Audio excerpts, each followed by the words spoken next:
भजो गिरिधर गोविंद गोपाला।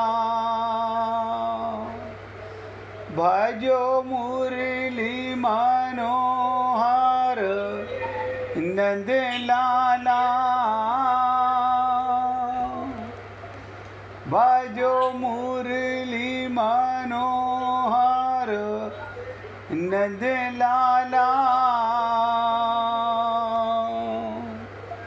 भजो गिरिधर गोविंद गोपाला। भजो गिरिधर गोविंद गोपाला।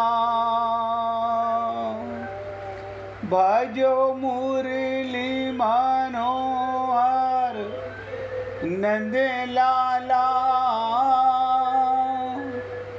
भजो मुरली मनोहर नंद लाला। भजो गिरिधर गोविंद गोपाला। भजो गिरिधर गोविंद गोपाला। बोलिए वृंदावन बिहारी लाल की जय। जय जय श्री राधे। जय जय श्री राधे। सभी भक्तों से निवेदन, बहुत एकाग्रचित होकर गीता के इस श्लोक को, चौथे अध्याय का 17वां श्लोक, बहुत थोड़ा सा प्रसंग मगर बहुत गूढ़ प्रसंग है। मैं तो निवेदन करूंगा, बहुत एकाग्रता के साथ सुनेंगे तो बहुत जल्दी लाभ होने वाला है। भगवान कहते हैं गहना कर्मणो गति। क्या मतलब है इस बात का कि कर्म की गति कितनी गूढ़ है। क्या मतलब, कौन सा कर्म मुक्त करने वाला है और कौन सा कर्म बांधने वाला है। आप और हम सब कर्म करते हैं, कोई अकर्मा नहीं रह सकता, कर्म तो करना ही पड़ेगा। अब ये आप अपने आप से नहीं जान सकते कि कौन सा कर्म मुझे बांधने वाला है, संसार में पटकने वाला है, और कौन सा कर्म मुझे संसार से मुक्त करने वाला है और भगवत प्राप्ति कराने वाला है। निवेदन करूंगा, एक एक शब्द को ध्यान से सुने। इसका निर्णय करना बहुत कठिन है। अपनी बुद्धि से बड़े विद्वान भी, कल मैंने आपसे कहा था, असमर्थ हो जाते हैं। आज देखने में आता है संसार के अंदर 10-10 लाख 20-20 लाख रुपए लेकर के वक्ता लोग क्या कहते हैं, माया मोह सब धोखा है, और खुद 10-10 लाख रुपए ले रहे हैं।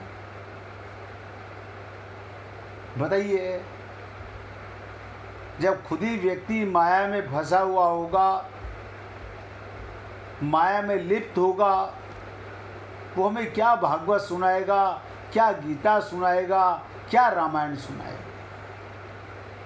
इसी प्रकार कर्म क्या है, अकर्म क्या है और विकर्म क्या है। और मैंने कल भी निवेदन किया था, इसका यथार्थ तत्व जानने में बड़े बड़े शास्त्र विद्वान भी फेल हो जाते हैं, अपने को असमर्थ महसूस करते हैं। क्यों?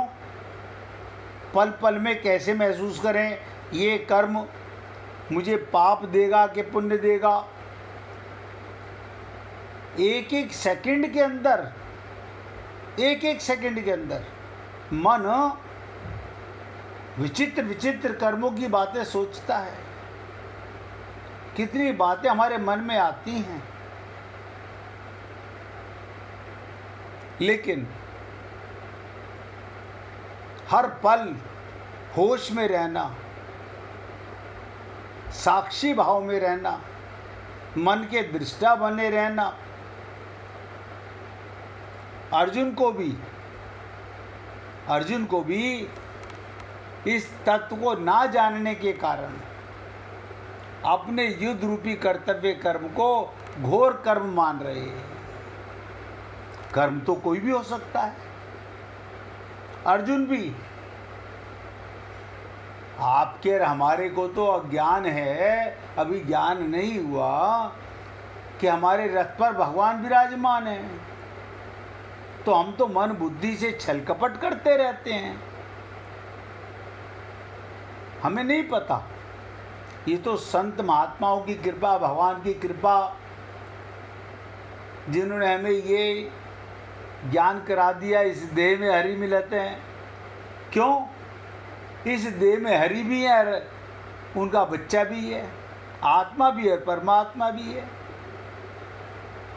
हम तो मंदिर को जाके भगवान को बाहर खोज रहे हैं। अर्जुन भी ये त्रुटि कर रहा था, और मैंने कहा बड़े बड़े विद्वान यहाँ आके हथियार डाल देते हैं। अतः कर्म की गति, ज्ञान का तत्व बहुत गहन है। कौन सा कर्म श्रेष्ठ है, मुक्त करने वाला है, और कौन सा कर्म बांधने वाला है। सबसे बड़ी अज्ञानता, जब तक ये जीव आत्मा अपने को शरीर मानेगा, अपना शरीर मानेगा, बस एक त्रुटि, एक अज्ञानता, एक बीमारी, एक रोग ने हमारा सत्यानाश कर दिया। क्यों? ये मेरा है तो इसके संबंध रखने वाले, ये परिवार के लोग मेरे हैं। अब मैं मिट्टी का हूँ तो मकान मेरा है, परिवार मेरा है, संसार का सामान मेरा है। समझ लीजिएगा, कल्याण का मार्ग हमने खुद बंद कर लिया। एक अज्ञानता मिटा दो, मैं शरीर नहीं हूँ, मैं शरीरी हूँ, मैं जड़ नहीं हूँ, मैं चेतन हूँ, मैं संसार के साथ नहीं, परमात्मा के साथ हूँ। अब जो करे सो हरि करे, मैं तो परमात्मा की गोदी में हूँ। अन्यथा हजारों वर्ष सत्संग सुन लो, हजारों वर्ष, नतीजा ठन ठन गोपाल मिलने वाला है। मन तो पापी है, मिट्टी के शरीर में अपनापन, मिट्टी के संसार में, मकान में, दुकान में, परिवार में, काया में और माया में, तो हो गया बंटाधार। कुछ और करने की जरूरत ही नहीं है। यही हमारा बंधन का कारण है, यही हमें बांधने वाला है। इसीलिए कहा गया ज्ञान का तत्व, आत्मज्ञान का तत्व बिना गुरु की कृपा के और बिना शरणागति के सुनना बड़ा आसान है, जीवन में उतारना उतना ही कठिन है। हमने कल कहा था कि इसके आगे गूढ़ चर्चा है, कल करेंगे। इस 17वें श्लोक में भगवान ने बोधव्यम च विकर्मणा पदों का ये कहा कि विकर्म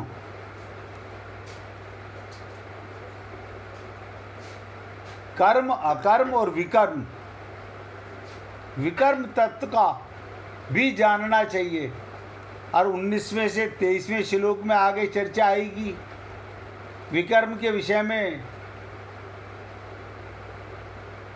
कुछ कहा ही नहीं, फिर केवल इस श्लोक में ही विकर्म की बात क्यों आई? ध्यान से सुनिएगा, 19वें श्लोक में 23वें श्लोक तक भगवान ने कर्म में अकर्म की बात कही है। कर्म में अकर्म, जिससे सब कर्म अकर्म हो जाए। कर्म सब करेंगे लेकिन अकर्म हो जाए, अर्थात कर्म करते हुए बंधन ना हो। यहाँ तो बिना कर्म करे बैठे बैठे बंधन हो रहा है, ये मेरा, ये मेरा, ये मेरा, ये मेरा। कमाल है। ये तो वो हो गया, हम राम राम राम राम करते हैं और माया के जंजाल में अपना अपनापन करते हैं। तो राम राम से हमारा कल्याण नहीं होगा ना। जब संबंध मिट्टी से है, अज्ञान से है,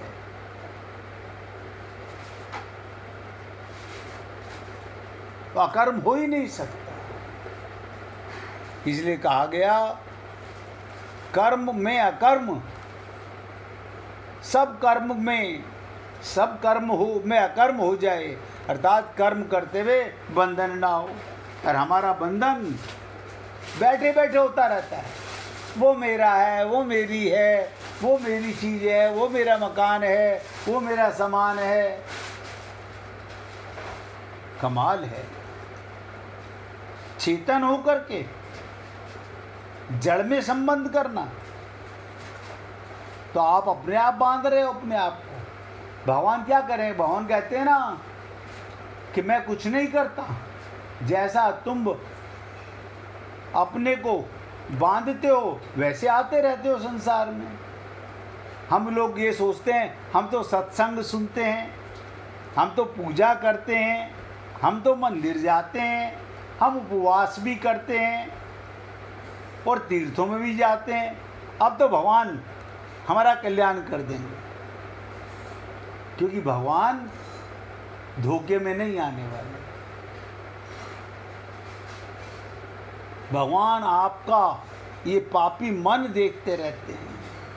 ये संसार में अपनापन करता है, शरीर में अपनापन करता है, माया में अपनापन करता है, तो अपने आप को खुद ही बांध रहा है, खुद ही बांध रहा है।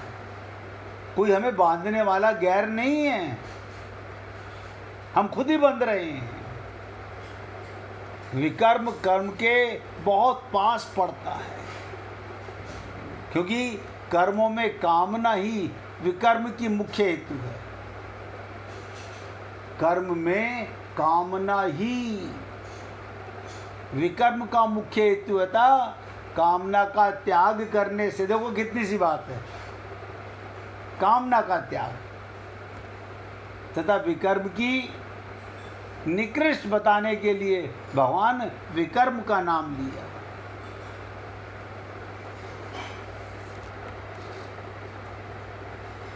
अब आप और हम लोग, आप कितना भी कहो, हमारे मन में कामना तो रहेगी। अब ममता तो रह सकती है, वो कैसे जा सकती है? कोई बात नहीं, यहाँ अपनापन रहेगा तो वहाँ अपनापन नहीं होगा। अच्छा, यहाँ अपनापन इतना दुखदाई नहीं है, ये शरीर का संबंध ये दुखदाई है। यहाँ पर भगवान के सब भगवान के हैं। अब बंधन मुक्त हो गए, कोई अपना पराया है ही नहीं, ना कोई अपना ना कोई पराया है। जब ये शरीर अपना नहीं है तो कौन अपना होगा?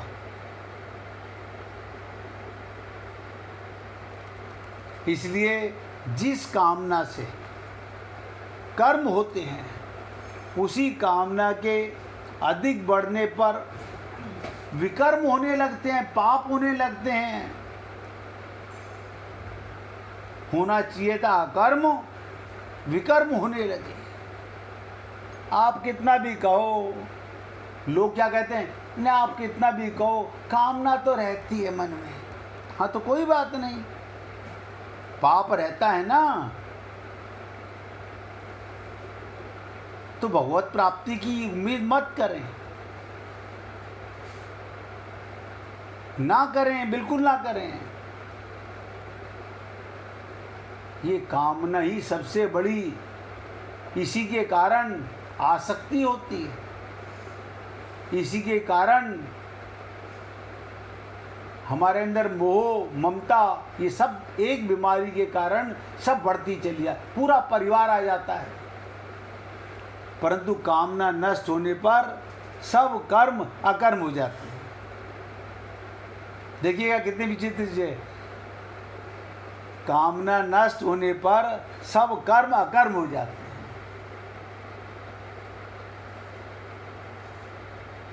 कामना मरी, सब कर्म अकर्म हो गए, कुछ करना पड़ा ना, हमने बंधन काट दिया। यहां से संसार की कोई वस्तु की हमें कामना नहीं करनी। हम बांके बिहारी मंदिर में, ध्यान दीजिएगा, उसके बगल वाले मकान में शादी में जा रहे हैं। हमने पूछा कि बांके बिहारी के दर्शन तो करके आओगे? नहीं नहीं, शादी में इतनी फुर्सत थोड़ी मिलती है हमें, शादी में इतनी फुर्सत थोड़ी मिलती है, मंदिर तो खाली होगा। हाँ बेशक खाली हो, आपको नहीं पता शादी में कितने काम होते हैं। धन्य हो प्रभु, ये बुद्धि का कमाल है। कैसा पापी मन हो गया,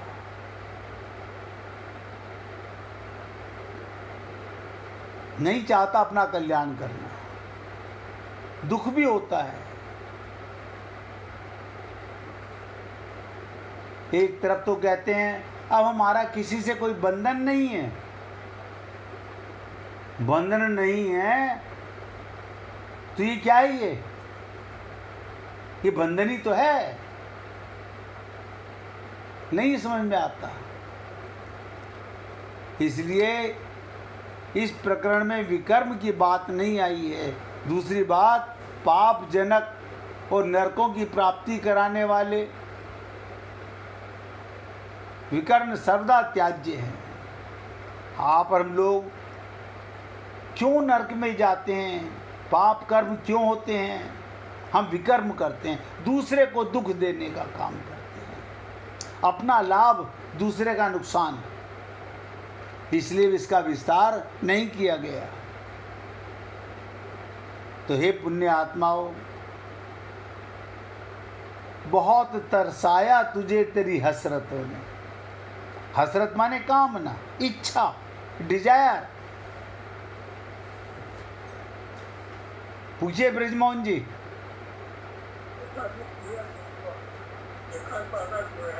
क्या चीज, द्वारा बोलिए। कर्म जो है, अगर कर्म नहीं चाहा तो अलग से तो बताएं। मैंने कहा कर्म में आसक्ति ना हो, संसार में कोई कामना ना हो तो अकर्म हो गया। और विकर्म कब होता है? विकर्म माने अपना लाभ दूसरे का नुकसान, अपने लाभ के लिए दूसरे का बंटाधार। ये क्या कर लिया हमने? अपना भला तो सोचा, वो तो पाप किया ही किया, लेकिन दूसरे का नुकसान भी सोचा। ये कस्टमर, ध्यान दीजिएगा, हम 4 दुकानदार एक साथ बैठे हुए हैं, सबके पास में कपड़ा बिक रहा है। हम क्या कह रहे हैं, ये कस्टमर मेरे यहाँ आ जाए, मुझे पता है पड़ोसी का कस्टमर है, लेकिन वहाँ नहीं जाना चाहिए। अब आएगा कि नहीं आएगा पता नहीं, लेकिन हमारी खोपड़ी में ये पाप तो हो गया। तो कर्म को कर्म में कामना नहीं तो अकर्म अपने आप हो गया। अर्जुन भी यही पागलपना कर रहा था, कर्म के तत्व को नहीं जान रहा था, हथियार डाल रहा था, कर्म को पाप समझ रहा है। मतलब भगवान बैठे हुए हैं, वो अपनी बुद्धि लगा रहा है, मैं पाप कर रहा हूँ। और आप हम लोग तो ऐसा करते ही हैं, क्योंकि हम बुद्धि के गुलाम हैं, मन के गुलाम हैं, इंद्रियों के गुलाम हैं, विषयों के गुलाम हैं, एक अज्ञानता के कारण कि मैं शरीर हूँ। बस ये सारी बीमारियां कहाँ से पैदा हुई?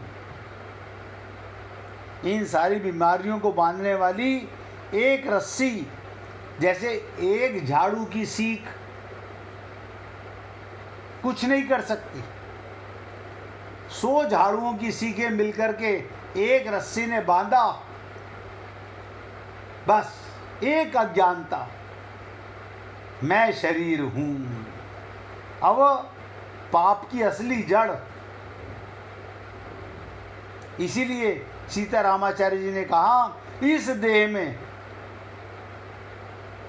अगर अपने को देह मानोगे तो हरि से मिलने की सोचना मत। जब तक तुम शरीर मानोगे परमात्मा नहीं मिलेगा। क्यों? शरीर अंधकार है, माया का है, परमात्मा चेतन है, ये जड़ है। अंधकार प्रकाश के आगे आ ही नहीं सकता। जब तक ये अंधकार रहेगा तब तक कामना रहेंगी। इस प्रकार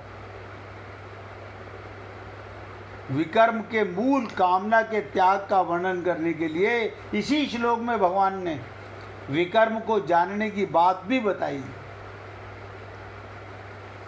अब 2 मिनट की चर्चा इस श्लोक की, इसके बाद 18वें श्लोक की चर्चा करेंगे। यानी जितनी चर्चा अब तक की, कल से अब तक, उसका भी निचोड़ बताने जा रहा हूँ। बहुत ध्यान से समझने का प्रयत्न करेंगे हम लोग। हमारे लिए और दूसरे के लिए अभी और परिणामों में किस कर्म का क्या फल होता है, हमारे लिए और दूसरों के लिए अभी और परिणामों में किस कर्म का क्या फल होता है, ये समझना बड़ा कठिन है। किसी कर्म को करने में मनुष्य अपना हित समझता है।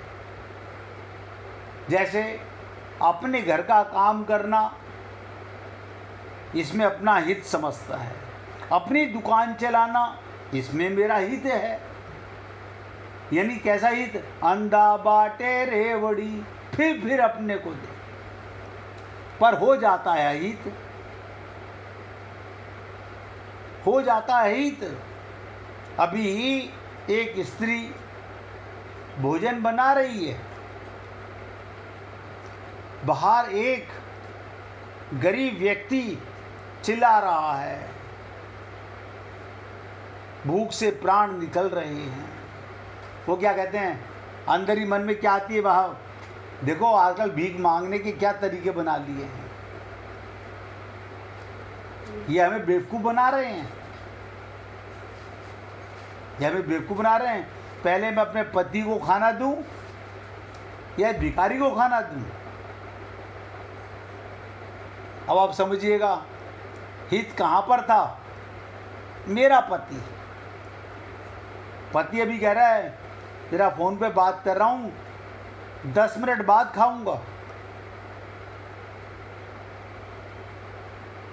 बाहर जो बोल रहा था उसमें मेरे को हित नज़र नहीं आया। अब मेरे मन ने तो पाप सोचा, हित की बात सोची, हो गया हित, अहित हो गया।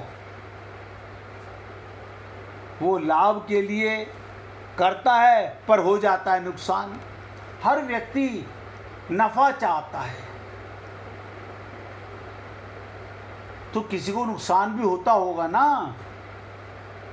ऐसा कोई व्यापार नहीं जिसमें लाभ ही लाभ हो।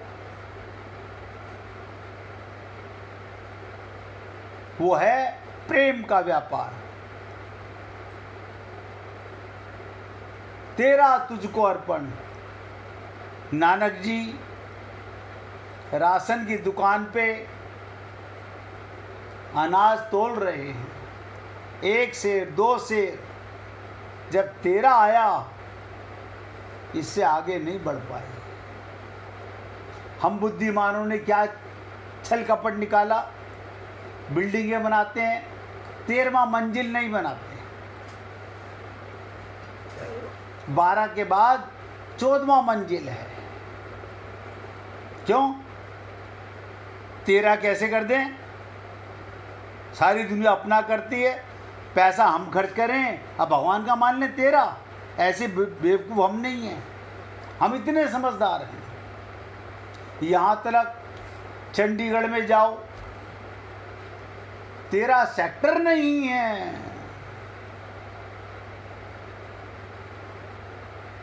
अब आप सोचिएगा ये मनुष्य कितना बुद्धिमान है।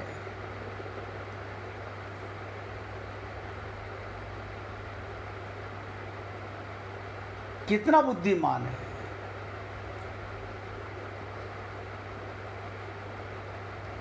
भगवान को पाना चाहता है, सारी सृष्टि भगवान की है, तेरा मानना नहीं चाहता, मानना अपना चाहता है। ऐसा व्यक्ति करता है हित के लिए, हो जाता है अहित। वो लाभ के लिए करता है, हो जाता है नुकसान। वो सुख के लिए करता है, मिलता है दुख। कारण की कर्तव्य अभिमान और सुखासक्ति रहने के कारण मनुष्य कर्मों की गति को समझ नहीं सकता। इसलिए भगवान ने कहा गहना कर्मणो गति। कर्म की गति बहुत गूढ़ है। ये तो संत महात्माओं की कृपा है आप और हम लोगों के ऊपर, जो आप और हम लोग इतनी गहराई से सुनते भी हैं, समझने का प्रयत्न भी करते हैं। अब ये तो आप जानते होंगे मेरे भाई कि आप अपने हृदय में उतारना चाहते हैं या सुन के झाड़ देते हैं। शरीर को अपना मानते हैं, संसार की वस्तुओं को अपना मानते हो तो सत्संग लाभ नहीं करेगा। ये बंधन कभी नहीं टूटेगा। अनंत जन्म गुजर गए और अनंत जन्म गुजर जाएंगे, भगवान को कोई जल्दी नहीं है ना। ना, आत्मा को भी जल्दी नहीं है।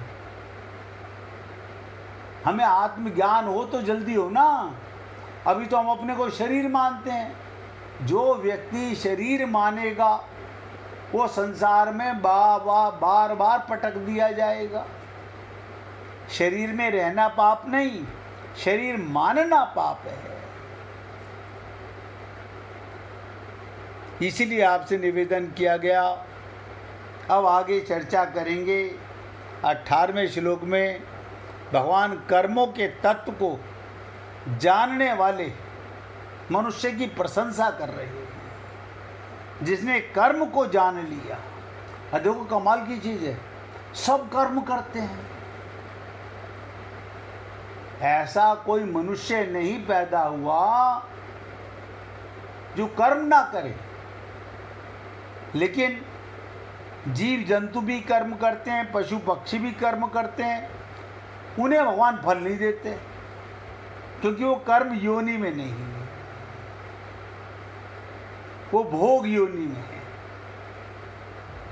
वो तो अपना, हमने इस मनुष्य शरीर में जो कर्म किया था उसी से तो ये नरक, स्वर्ग, अपवर्ग और ये पशु पक्षियों का योनियां प्राप्त होती है।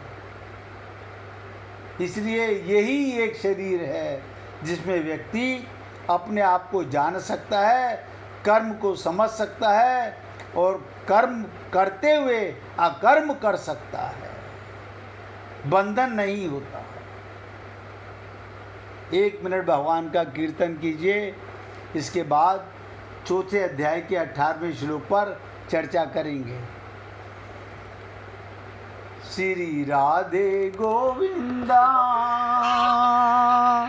मन भजले हरि का प्यारा नाम है। श्री राधे गोविंदा